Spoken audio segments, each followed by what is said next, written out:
Hello दोस्तों, स्वागत है आपके अपने YouTube channel BK physics master में। आज से एक नई शुरुआत करने वाले हैं, यानी बोर्ड परीक्षा 2026 की तैयारी स्टार्ट करने वाले हैं। आज का पहला चैप्टर यानी फिजिक्स का पहला चैप्टर विद्युत आवेश तथा क्षेत्र का शुभारंभ करने वाले हैं। तो ज़्यादा से ज़्यादा हमारे साथ जुड़िए, भाई को सपोर्ट कीजिए। आपको बेहतर तैयारी करा कर दूंगा बोर्ड परीक्षा 2026 के लिए फिजिक्स की। ठीक है, इसमें आपको फिजिक्स के साथ साथ केमिस्ट्री की और बायोलॉजी की भी क्लासें आपको इस चैनल पर मिलने वाली हैं। तो यानी बोर्ड परीक्षा 2026 की बेहतर तैयारी इस चैनल पर आपको कराई जाएगी। साथ ही साथ जितना भी आपको पढ़ाया जाएगा उसकी फ्री पीडीएफ आपको दी जाएगी। तो जुड़िए, भाई पर एक बार भरोसा कीजिए, आपको बेहतर तैयारी करा कर दूँगा। तो आइए आज से हम स्टार्ट करते हैं विद्युत आवेश तथा क्षेत्र, जो फिजिक्स का पहला चैप्टर है। तो ये वीडियो को ज़्यादा से ज़्यादा शेयर करना है, नए हो तो सब्सक्राइब करना है। ठीक है, लाइक ज़रूर कर लीजिएगा अगर पसंद आए वीडियो तो आइए समझते हैं। सबसे पहले कुछ इसका परिचय जान लेते हैं। क्या जान लेते हैं? परिचय जान लेते हैं कि आवेश को कैसे खोजा गया, आवेश की खोज कैसे हुई। तो सबसे पहले एक बात की जाए कि एक यूनानी वैज्ञानिक थे, आज से कितने 2500 वर्ष पूर्व, 2500 वर्ष पूर्व यूनानी वैज्ञानिक जिनका नाम थैल्स था। ठीक है, थैल्स था। उन्होंने क्या किया, एक अंबर लिया। ठीक है, अंबर नामक एक पदार्थ को इन्होंने ऊन से रगड़ा। किससे रगड़ा? ऊन से रगड़ा। तो ऊन से रगड़ने पर उसमें एक ऐसा गुण आ गया कि जो छोटी छोटी वस्तुओं को क्या करने लगा? आकर्षित करने लगा। ठीक है, एक ऐसा गुण की खोज हो गई। एक कौन सा गुण खोज कर ली थैल्स ने? 2500 वर्ष पूर्व यूनानी वैज्ञानिक हैं जिन्होंने एक अंबर से ऊन को रगड़ा। ठीक है, और ऊन को रगड़ने पर उन्होंने देखा कि उसमें एक ऐसा गुण आ गया कि वो छोटी छोटी वस्तुओं को क्या कर रहा है? आकर्षित करने का काम कर रहा है। यानी छोटी वस्तुओं को क्या करने का काम कर रहा है? आकर्षित कर रहा है। लेकिन उनकी इस खोज का 2000 वर्षों तक किसी को यानी कोई भी इसको पता नहीं चला, कोई ने इसके बारे में कोई इंटरेस्ट नहीं लिया। लेकिन इनके बाद कितने 1600 ईस्वी में एक इंग्लैंड के वैज्ञानिक, ठीक है, कौन से? इंग्लैंड के वैज्ञानिक कौन से? गिलबर्ट। किसने?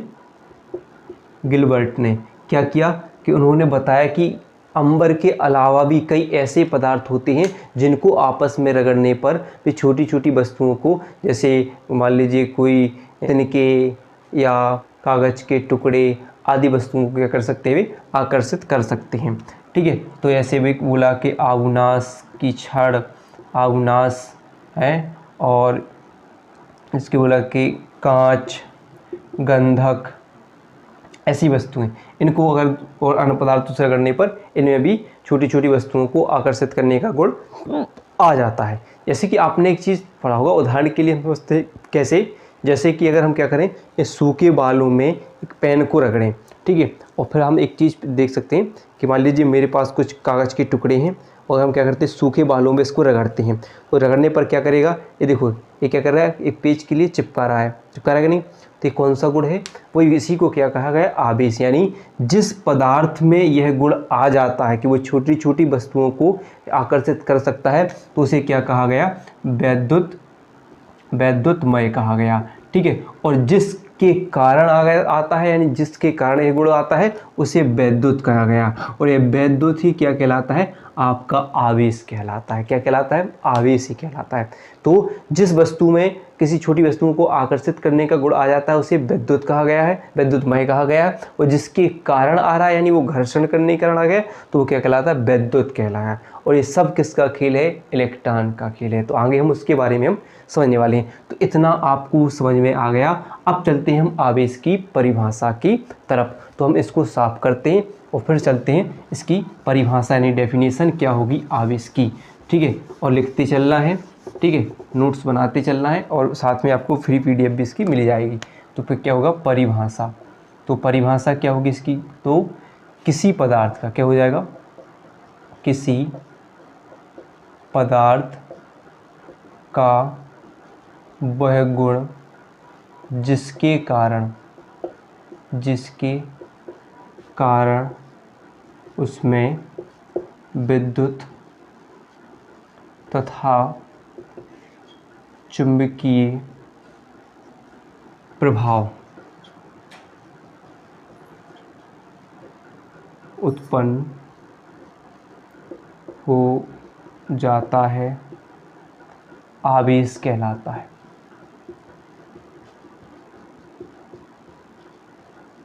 ठीक है, क्या होगा, किसी पदार्थ का वह गुण जिसके कारण उसमें विद्युत तथा चुंबकीय प्रभाव उत्पन्न हो जाता है तो वह क्या कहलाता है, आवेश कहलाता है। ठीक है, अगर बात करें आवेश को तो इसे Q से प्रदर्शित करते हैं, इसे Q से प्रदर्शित करते हैं। ठीक है, किससे, Q से प्रदर्शित किया जाता है। तो अगर हम बात करें कि इसके मात्रक की तो इसका मात्रक की बात करें तो क्या होता है, कूलाम, जिसे हम C से प्रदर्शित करते हैं। इसका मात्रक क्या होता है, कूलाम, जिसे C से प्रदर्शित किया जाता है। अगर हम बात करें कि इस कूलाम को किसकी, विद्युत धारा की परिभाषा से हम परिभाषित कर सकते हैं, यानी ऐसा ही मात्रक तो क्या होगा, इसका कूलाम हो गया। लेकिन हम इसे विद्युत धारा की परिभाषा से परिभाषित कर सकते हैं। जैसे पढ़ा है कि आवेश की प्रवाह दर को विद्युत धारा कहते हैं, यानी I बराबर क्या होता है, Q/T होता है, यानी आवेश की प्रवाह दर को विद्युत धारा कहते हैं। अगर हम क्या करें, कैंची गुणा करें तो क्या बनेगा, Q बराबर क्या होगा, I/T होगा। ठीक है, तो एक और मात्रक इसका बन सकता है, I क्या होता है, धारा का मात्रक क्या होता है, एम्पियर।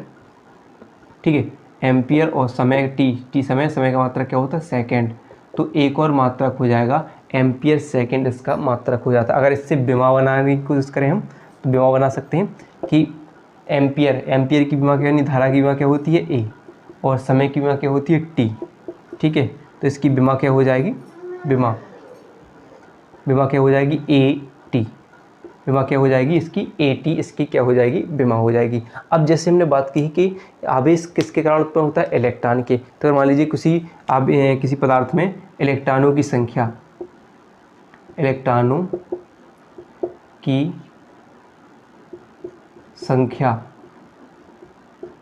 n हो तो आवेश क्या होगा, Q बराबर क्या हो जाएगा, Na। क्या होगा, एक सूत्र बन जाता है, ये ध्यान रखना है, जो फॉर्मूले हैं इनसे न्यूमेरिकल बन जाते हैं। तो Q बराबर IT और Q बराबर Na। यदि किसी पदार्थ में इलेक्ट्रॉनों की संख्या n हो तब उसके लिए, और अगर इसमें धारा और समय दिया हो तब उसके लिए। तो यहाँ पर बात करते हैं कि E इलेक्ट्रॉन का आवेश होता है, इलेक्ट्रॉन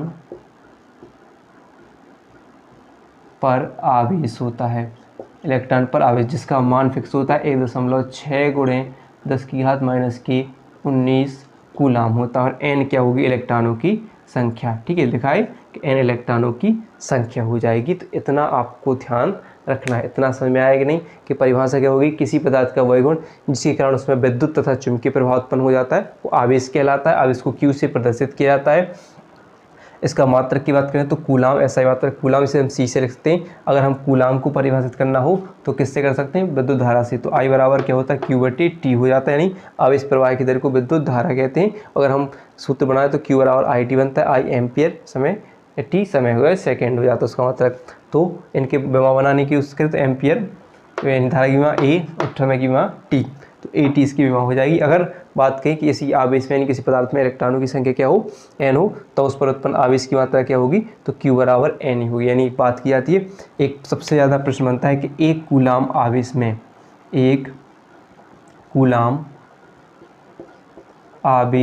में इलेक्ट्रॉनों की संख्या निकालने के लिए आती है, इलेक्ट्रॉनों की संख्या। तो अगर आप डायरेक्ट चाहो तो आप इस फॉर्मूले से निकाल सकते हो, एक कूलाम आवेश में इलेक्ट्रॉनों की संख्या, तो एक कूलाम यानी Q कितना है, एक, तो फॉर्मूला बनाएंगे n बराबर क्या हो जाएगा, Q/E हो जाएगा, नहीं, Q यहाँ पर आ जाएगा बट्टी में, तो Q बराबर n/T। तो एक कूलाम है, इलेक्ट्रॉनों की संख्या कितनी है, 1.6 × 10⁻⁻⁰। अब भाग दोगे तो कुछ 6.25 × 10⁻18 कूलाम यानी इलेक्ट्रॉन निकल कर आ जाएगा। तो एक कूलाम आवेश में कितने इलेक्ट्रॉन होते हैं, तो 6.25 × 10⁻18 इलेक्ट्रॉन होते हैं। इसको भी आपको ध्यान रखना है, इम्पोर्टेंट है। ठीक है, तो इतना ध्यान रखना, इतना आवेश से प्रश्न बन जाते हैं, विकल्प भी बनता है तो ये हो सकता है, तो इतना आवेश हो जाता है। अब चलते हैं हम आवेश के प्रकार की तरफ, इसको हम करते हैं साफ, ठीक है। फिर चलते हैं आवेश के प्रकार, यानी आवेश कितने प्रकार का होता है, तो आवेश को समझते हैं। अगर वीडियो पसंद आ रही हो तो वीडियो को लाइक ज़रूर कीजिएगा, शेयर भी कीजिएगा। तो आइए देखते हैं, फिर क्या देखते हैं, आवेश के प्रकार। तो आवेश के प्रकार, आवेश के प्रकार, ठीक है। तो आवेश के प्रकार को समझने से पहले कुछ एक चीज़ समझते हैं, फिर हम अपने आप आवेश समझ सकते हैं। तो मान लीजिए पहले हम क्या लेते हैं, कांच की छड़ ले लेते हैं, ठीक है। कांच की छड़ है और ये ले लिया हमने रेशम, ठीक है, ये लिए रेशम का टुकड़ा। अब हम क्या करते हैं, कांच की छड़ पर मान लीजिए 2 इलेक्ट्रॉन है, ठीक है, 2 इलेक्ट्रॉन है, कुछ भी ज़्यादा 2 या 5 मान लेते हैं, कुछ भी इलेक्ट्रॉन मान लेते हैं, और इलेक्ट्रॉन है। अब अगर इससे रगड़ने पर क्या किया हमने, कांच की छड़ को रेशम से रगड़ा तो ये 2 इलेक्ट्रॉन निकलकर उनके पास, यानी जो रेशम के पास चले गए कि नहीं। तो इसके पास से क्या हो गए, 2 इलेक्ट्रॉन कम हो गए। इसके पास पहले से मान लीजिए और भी इलेक्ट्रॉन, मान लो 2 इलेक्ट्रॉन इसके पास भी थे, ठीक है, तो ये 2 इलेक्ट्रॉन और आ गए, तो इसके पास इलेक्ट्रॉन की क्या हो गई, अधिकता, यानी इलेक्ट्रॉन क्या हो गए, अधिक हो गए कि नहीं। तो इस पर इलेक्ट्रॉन की कमी हुई, इस पर इलेक्ट्रॉन की अधिकता हो गई। तो इसी के आधार पर हम बताते हैं कि अगर इलेक्ट्रॉन की कमी के कारण उत्पन्न आवेश को क्या कहा जाता है, धनावेश कहा जाता है। कमी के कारण क्या उत्पन्न, धनावेश होता है, और अधिकता के कारण उत्पन्न आवेश को क्या कहा जाता है, ऋणावेश कहा जाता है। इतना याद रहेगा। तो भाई परिभाषा लिख लेते हैं। तो कितने प्रकार के होते हैं आवेश, 2 प्रकार का होता है, 2 प्रकार का होता है आवेश। कितने प्रकार का, 2। फर्स्ट धनावेश, तो हमें पता है, क्या पढ़ लिया कि इलेक्ट्रॉन की कमी के कारण, क्या लिखेंगे हम, इलेक्ट्रॉन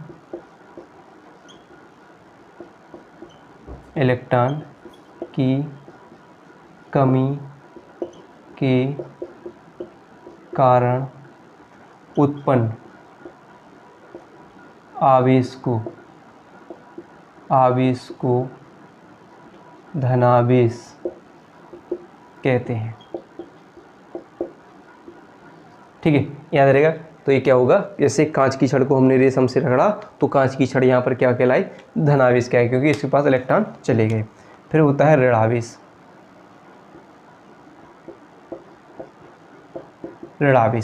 तो ऋणावेश क्या कहलाएगा, कि इलेक्ट्रॉन की अधिकता के कारण, क्या लिखेंगे हम, इलेक्ट्रॉन की अधिकता के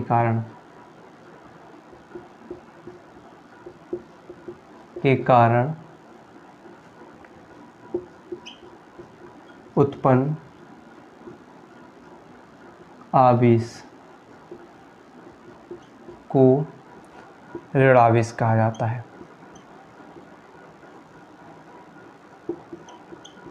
ऋणावेश कहते हैं, ठीक है, याद रहेगा। तो इलेक्ट्रॉन की कमी के कारण उत्पन्न आवेश को धनावेश, इलेक्ट्रॉन की अधिकता के कारण उत्पन्न आवेश को ऋणावेश कहा जाता है। धनावेश और ऋणावेश हो जाता है। तो ये हो जाते हैं इलेक्ट्रॉन के प्रकार हो जाते हैं। तो इतने हो जाते हैं इलेक्ट्रॉन। अब क्या होता है कि जो इलेक्ट्रॉन की उत्पत्ति के कारण जो इलेक्ट्रॉन का सिद्धांत होता है वो हम इसको समझते हैं। तो इसको कर लेते हैं हम साफ, और फिर हम करते हैं इलेक्ट्रॉनिक सिद्धांत समझते हैं। लिख लेते हैं हम आवेश उत्पत्ति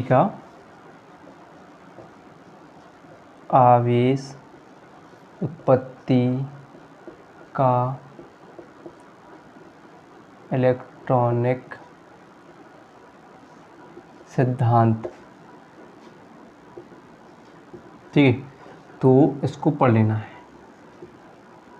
आवेश उत्पत्ति का इलेक्ट्रॉनिक सिद्धांत क्या कहता है। तो पहले छोटी सी भाषा समझिए, फिर अपने आप खुद लिख लोगे आप। तो मान लीजिए हमने कहा, माना कोई एक पदार्थ है, ये मान लीजिए क्या है, एक पदार्थ है, ठीक है। पदार्थ क्या होता है, किससे मिलकर बना होता है, तो पदार्थ परमाणु से मिलकर बना होता है। पहला पॉइंट याद रखना है कि इस सिद्धांत के अनुसार कोई भी पदार्थ है वो परमाणुओं से मिलकर बना होता है। अब फिर क्या होता है कि पदार्थ यानी परमाणुओं के भीतर एक भारी भाग पाया जाता है जिसे नाभिक कहते हैं। क्या कहते हैं, नाभिक कहते हैं। क्या होता है कि परमाणु के भीतर एक भारी भाग पाया जाता है जिसे हम नाभिक कहते हैं। सेकंड पॉइंट हो जाएगा। फिर बोलेंगे कि जो नाभिक होता है वो किस किस से, प्रोटॉन है प्लस न्यूट्रॉन से मिलकर बना होता है। नाभिक किसके मिलकर बना होता है, प्रोटॉन और न्यूट्रॉन से मिलकर बना होता है। ये थर्ड फॉर्म हो जाए पॉइंट हो जाएगा। फिर देखिए प्रोटॉन क्या होता है, धनावेशित होता है, जबकि जो न्यूट्रॉन पर कोई भी धनावेश नहीं पाया जाता, यानी आवेशहीन होता है। क्या होता है, ऐसे लिख सकते हैं कि आवेशहीन होता है। अगला पॉइंट हो जाएगा, याद रहेगा। तो पहला पॉइंट क्या होगा कि कोई इस सिद्धांत के अनुसार कोई पदार्थ परमाणुओं से मिलकर बना होता है और पदार्थ के भीतर यानी परमाणु के भीतर एक भारी भाग होता है जिसे नाभिक कहा जाता है। नाभिक प्रोटॉन और न्यूट्रॉन से मिलकर बना होता है। प्रोटॉन धनावेशित होता है, न्यूट्रॉन आवेशहीन होता है, यानी इस पर आवेश नहीं पाया जाता है। फिर बात करें कि जो इनके नाभिक के इसके अलावा इसमें कोई और अन्य परमाणु भी पाए जाते हैं। क्या होते हैं कि इन पदार्थ में यानी पदार्थ में कोई अन्य परमाणु भी पाए जाते हैं जिन्हें हम इलेक्ट्रॉन कहते हैं। क्या कहते हैं, इलेक्ट्रॉन कहते हैं। और इन पर क्या लिखेंगे, इन पर प्रोटॉन के बराबर ऋण आयन, यानी ये कैसे होते हैं, ऋणावेशित होते हैं। तो इनके प्रोटॉन के बराबर इन पर क्या पाया जाता है, ऋण आयन पाया जाता है, यानी बराबर होते हैं। क्या कहते हैं, तो कैसे हो जाते हैं, तो इन पर क्या होता है, इन पर आवेशों की मात्रा कैसी होती है, उदासीन रहते हैं। कैसे होते हैं, उदासीन होते हैं, यानी बराबर रहते हैं। याद रहेगा, इतना लिख लोगे। फिर ऐसा क्या होता है कि फिर इलेक्ट्रॉन की आवेश उत्पत्ति का इलेक्ट्रॉनिक सिद्धांत यानी इलेक्ट्रॉनीकरण कैसे आवेश उत्पन्न होते हैं। तो फिर होता है कि मान लीजिए कोई पदार्थ इलेक्ट्रॉन किसी पदार्थ द्वारा इलेक्ट्रॉन दे दिए जाए, यानी इलेक्ट्रॉन क्या किया, दे दिया जाए, तो उस पर कमी के कारण उत्पन्न हो जाएगा, वो धनावेशित हो जाएगा। और अगर इलेक्ट्रॉन जिसने ग्रहण कर लिए हैं वो ऋणावेशित हो जाएगा, तो उस पर इलेक्ट्रॉन की अधिकता हो जाएगी। तो इस कारण स्पष्ट होता है कि आवेश की उत्पत्ति के लिए इलेक्ट्रॉन जरूरी है, क्योंकि इलेक्ट्रॉन के कारण ही आवेश धनावेशित होता है और ऋणावेशित होता है, यानी आवेश उत्पन्न होता है। याद रहेगा इतना, आप खुद अपने आप से लिख सकते हो। कैसे लिखोगे, तो पहला पॉइंट क्या पढ़ा कि इस सिद्धांत के अनुसार, इस सिद्धांत के अनुसार क्या पढ़ा हमने कि पॉइंट में लिख सकते हैं, छोटे छोटे पॉइंट पे, कि क्या होता है कि पदार्थ परमाणुओं से मिलकर बना होता है। पहला पॉइंट, अपनी सिंपल सी भाषा, किताबी भाषा नहीं रटना है, बिल्कुल नहीं, अपनी भाषा समझना है, अपने तरीके से समझना है, हमें समझ में आना चाहिए, जिससे हम लिख सकें। और रटोगे तो उतना ही भूलोगे आप। कभी भी ज़िंदगी में रटते 1-2 दिन 3 दिन याद रहेगा, फिर भूल जाओगे। तो बस समझना है, फिर याद करना, अपने आप याद हो जाएगा। फिर जब समझ जाओगे तो याद की कोई ज़रूरत नहीं पड़ेगी, अपने आप लिख लोगे, ठीक है। फिर सेकेंड क्या पढ़ा हमने कि इसके परमाणु के भीतर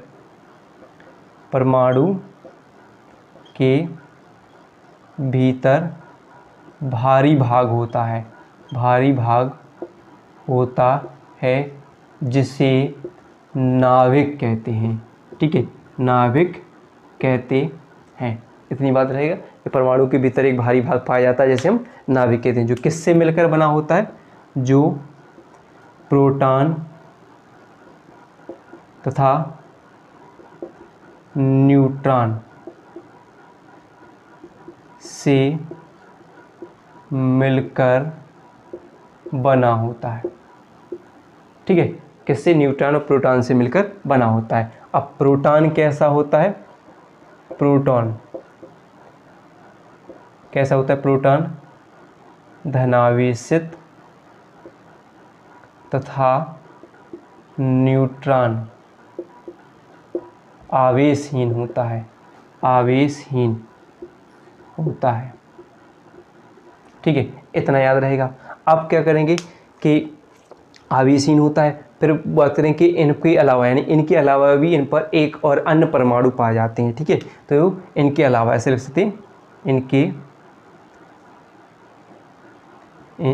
इनके अलावा एक और अन्य परमाणु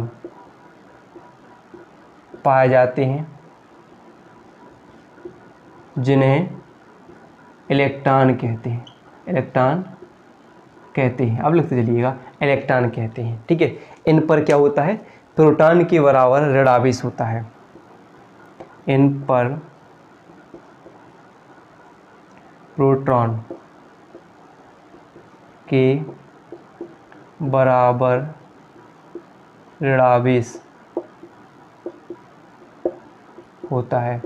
ये कैसे होती है, ऋणात्मक होते हैं, इनके बराबर क्या होता है, प्रोटॉन के बराबर ऋण आवेश होता है। ठीक है, बराबर होता है। अतः ये कैसे होते हैं, अतः पर पदार्थ क्या होता है, परमाणु कैसे होते हैं, परमाणु उदासीन होते हैं, उदासीन होते हैं। ठीक, कैसे हो जाता है, इनके भाग कैसा हो जाता है, उदासीन भाग पाया जाता है। इससे आप सरल भाषा, सरल से सरल नोट्स भी मिलेंगे आपको, उसमें भी सरल से सरल भाषा बताई जाएगी। ठीक है, होता है। अब क्या होगा, आवेश कैसे होगा कि अगर मान लीजिए कि किसी परमाणु द्वारा इलेक्ट्रॉन या किसी पदार्थ द्वारा इलेक्ट्रॉन निकाल दिए जाए तो वो कैसा हो जाएगा, आवेश जो आवेश यानी उसके पास आवेश की इलेक्ट्रॉन की कमी हो जाएगी। तो किसी पदार्थ द्वारा इलेक्ट्रॉन निकाल दिए जाए तो वो क्या हो जाएगा, धनावेशित हो जाएगा। और अगर किसी पदार्थ द्वारा उन परमाणु के इलेक्ट्रॉन ले लिए जाएँ यानी ग्रहण कर लिए जाएँ तो वे ऋणावेश हो जाता है। इससे स्पष्ट होता है कि आवेश की उत्पत्ति के लिए इलेक्ट्रॉन उत्तरदायी होते हैं। बस इतना लिखना है, लिख लोगे कि नहीं, हाँ बस इतना ही लिखना है, और मैं आगे लिखना, आगे लिख लीजिएगा। ठीक है, तो इतना आपको लिख लेना है।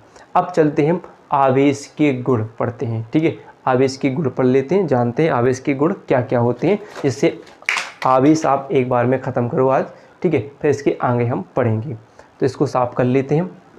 आइए अब लिख लेते हैं हम आवेश के गुण। ठीक है, आवेश के गुण समझते हैं। ठीक है, आवेश के गुण समझते हैं। पहला होगा इसका आकर्षण तथा प्रतिकर्षण।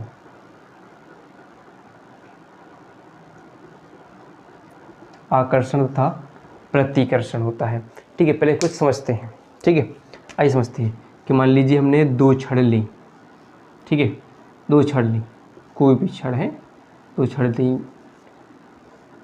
एक में जो क्या हुई कि दोनों छड़ कैसी हैं, धनावेशित हैं। ठीक है, धनावेशित हैं। अगर इन दोनों छड़ों को एक दूसरे के पास लाएंगे, जैसे आपने एक चुम्बक देखी, चुम्बक होती है, चुम्बक को गोल चुम्बक होती है वाली, अगर हम उसको तोड़े बीच से और उसकी जो सामने वाली सिरा एक दूसरे के पास लाते हैं तो बहुत बल लगता है और एक दूसरे से चिपकते नहीं हैं। ऐसा ही इसमें है कि अगर मान लीजिए एक छड़, किसी भी छड़ को, दो छड़ें हैं जिनकी कांच की छड़ को दो रेशम से रगड़कर दोनों छड़ों को एक दूसरे के पास लाते हैं, यानी दोनों धनावेशित हैं, पास में लाते हैं, तो ये क्या होंगे, एक दूसरे के पास ना आकर दूर हटेंगी, होगी कि नहीं, यानी दूर हटेंगी तो क्या करेंगे, उसको प्रतिकर्षित करेंगी, प्रतिकर्षित करेंगी, करेंगी नहीं। अगर ऐसे क्या करें कि किसी छड़ को, यानी एक छड़ को अगर हम मान लीजिए धनावेशित और एक छड़ ऋणावेशित हो जाए, कोई भी छड़ है, एक रेशम से रगड़कर एक और दूसरी बिल्ली की खाल यानी अविनाश की छड़ बिल्ली की खाल से रगड़कर इसके पास लाएं, तो एक आवेशित और एक ऋणावेशित हो जाएगी। ठीक है, और जब एक दूसरे के पास आएंगे तो क्या करेंगे, आकर्षित करेंगे, यानी विपरीत आवेश एक दूसरे को आकर्षित करेंगे और जो समान आवेश एक दूसरे को प्रतिकर्षित करती है। इतना याद रखना है कि क्या हो जाएगा, सीधी सिंपल इसी बात कि क्या हो जाएगा कि समान आवेश, समान आवेश एक दूसरे को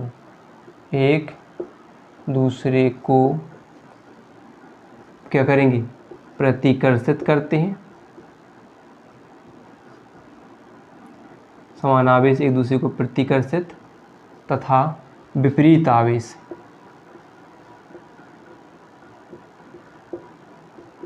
क्या करते हैं, आकर्षित करते हैं। ये ध्यान रखना है कि समान आवेश एक दूसरे को क्या करते हैं, प्रतिकर्षित करते हैं, और विपरीत आवेश एक दूसरे को आकर्षित करते हैं, यह ध्यान रखना है। फिर अगला है, सेकंड पॉइंट होता है इसका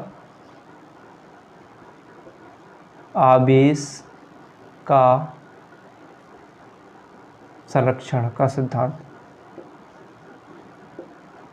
आवेश का संरक्षण यानी आवेश का संरक्षण का सिद्धांत। इसके बाद हमने पढ़ा है कि अभी हम पढ़ चुके, इससे पहले इलेक्ट्रॉनिक सिद्धांत पढ़ा है कि प्रोटॉन और इलेक्ट्रॉन की संख्या क्या होती है, बराबर होती है, यानी ये क्या होते हैं, एक दूसरे के उदासीन होते हैं और उन पर बराबर आवेश की मात्रा पाई जाती है।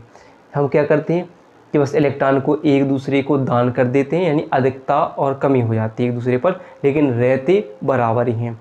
तो उसमें वही बोलता है कि इलेक्ट्रॉन आवेश और धनावेश और ऋणावेश होने के कारण क्या है, इलेक्ट्रॉन का कारण है, यानी आवेश का धनावेश और ऋणावेश होना किसके कारण है, इलेक्ट्रॉन का। यानी बराबर तो होता है लेकिन बस एक दूसरे की थोड़ा कम बढ़ जाता है, यानी एक दूसरे के पास पहुंच जाता है, लेकिन रहते तो उतने ही इलेक्ट्रॉन हैं। यानी आवेश को ना तो उनमें हमने उत्पन्न किया ना ही उसको नष्ट किया, केवल एक रूप से दूसरे रूप में उसको हमने बदल दिया। वही क्या कहलाता है, आवेश का संरक्षण का सिद्धांत कहलाता है। तो आवेश का संरक्षण क्या है कि आवेश को ना तो इस सिद्धांत के अनुसार ऐसे लिखते हैं कि इस सिद्धांत के अनुसार आवेश को ना तो उत्पन्न किया जा सकता है, उत्पन्न किया जा सकता है और ना ही नष्ट, क्या कर सकते हैं, ना तो आवेश को उत्पन्न कर सकते हैं ना ही नष्ट कर सकते हैं, ना ही नष्ट, बल्कि केवल इसे एक रूप से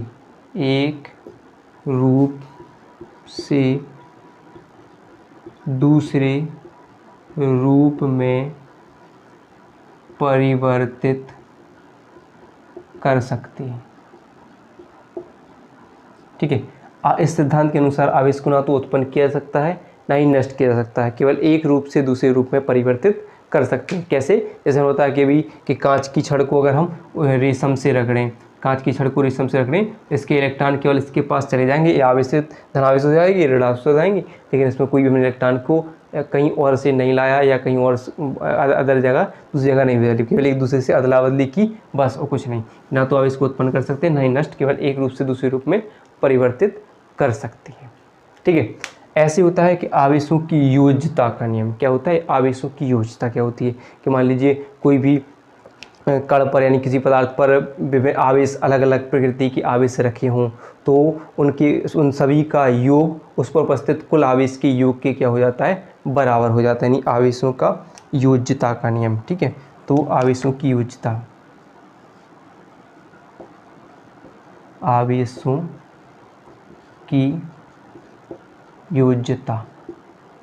ठीक है, तो क्या पढ़ा कि मान लीजिए कोई एक आवेश है, ठीक है, कोई आवेश है, इस पर विभिन्न प्रकृति के यानी भिन्न भिन्न प्रकार के आवेश, मान लीजिए हम Q1 प्लस में है, Q2 प्लस में है, Q3 प्लस में है और Q4 माइनस में है, Q5 माइनस में है, Q6 माइनस में है, ऐसे Qn हो जाए, तो ये विभिन्न प्रकृति की आवेश हैं, यानी कोई धनावेश है कोई ऋणावेश है, इन सब का योग, इन सब का जोड़ किसके बराबर होगा, उसके कुल आवेश के योग के क्या होगा, बराबर होगा, यानी Q बराबर क्या हो जाएगा, plus Q1 plus Q2 plus Q3, ऐसे ही माइनस प्लस माइनस क्या हो जाएगा, minus Q4 minus Q5 dash क्या हो जाएगा, प्लस यानी माइनस Qn यानी प्लस Qn तक चला जाएगा। तो याद रहेगा कि आवेशों की योज्यता का नियम क्या कहता है, तो हम लिख सकते हैं। तो इसको पहले हम साफ करेंगे, ठीक है, इसको हम साफ करेंगे फिर समझते हैं, फिर लिखते हैं। क्या हो जाएगा, किसी निकाय का कुल वैद्युत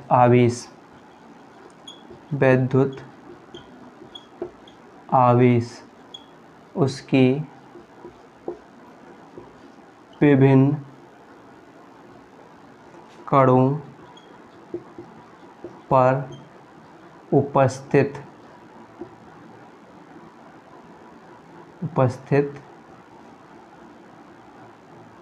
भिन्न भिन्न आवेशों के बीजगणितीय योग के बराबर होता है, बीजगणितीय योग के बराबर होता है।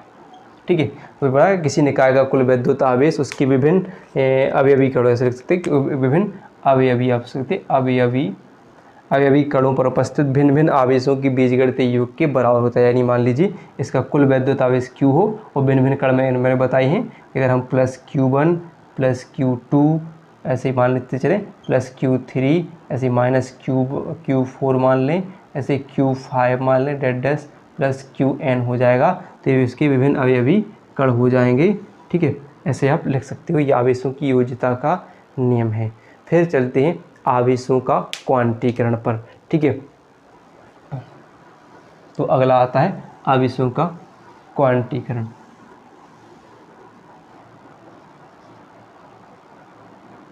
आवेश का क्वांटीकरण। ठीक है, आवेश का क्वांटीकरण तो सिंपल सी भाषा समझ लीजिए, नोट कर लीजिए कि प्रकृति में जितनी भी आवेशित वस्तु पाई जाती हैं उन पर आवेश क्या होता है, एक निश्चित और न्यूनतम मान का पूर्ण गुणज होता है। याद रखना है कि प्रकृति में जितनी भी आवेशित वस्तु आ जाती यानी Q बराबर हमें Ne ± Q बराबर Ne याद रखना है। यानी किसी भी आवेशित वस्तु पर आवेश की मात्रा क्या होती है, न्यूनतम, यानी आवेश न्यूनतम पूर्ण गुणज मान के बराबर होती है। जैसे आप लिख सकते हैं कि +Q और +2E +2E +3E इस रूप में होगी, ना कि +1/2E या 2/3E ऐसे इन मान के नहीं, केवल एक न्यूनतम और निश्चित मान के पूर्ण गुणज के बराबर होगी। तो इसको याद रखना है कि आवेशों का क्वांटीकरण क्या कहता है। चलिए लिखते हैं, तो इसको समझते क्या लिखोगे, प्रकृति में प्रत्येक आवेशित वस्तु पर आवेश एक न्यूनतम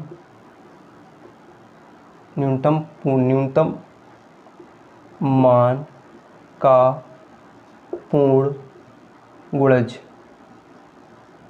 होता है। सिंपल सी भाषा, छोटी सी भाषा है, न्यूनतम मान का पूर्ण गुणज होता है। जैसे किसके लिए क्या लिखते हैं, Q बराबर Ne ± Q बराबर Ne, और निश्चित मान और न्यूनतम मान कौन होगा, +E +2E +3E ऐसे निश्चित संख्या की, ना कि वो 2.5E या 3.5E ऐसे इनमें नहीं होगा। ठीक है, केवल क्या होगा इस मान में कि पूर्ण गुणज होगा। तो यही आवेशों का क्वांटीकरण कहलाता है। तो इतना आप याद पढ़ लीजिएगा। अगर वीडियो पसंद आई हो तो वीडियो को लाइक और चैनल को सब्सक्राइब करना ना भूलिएगा।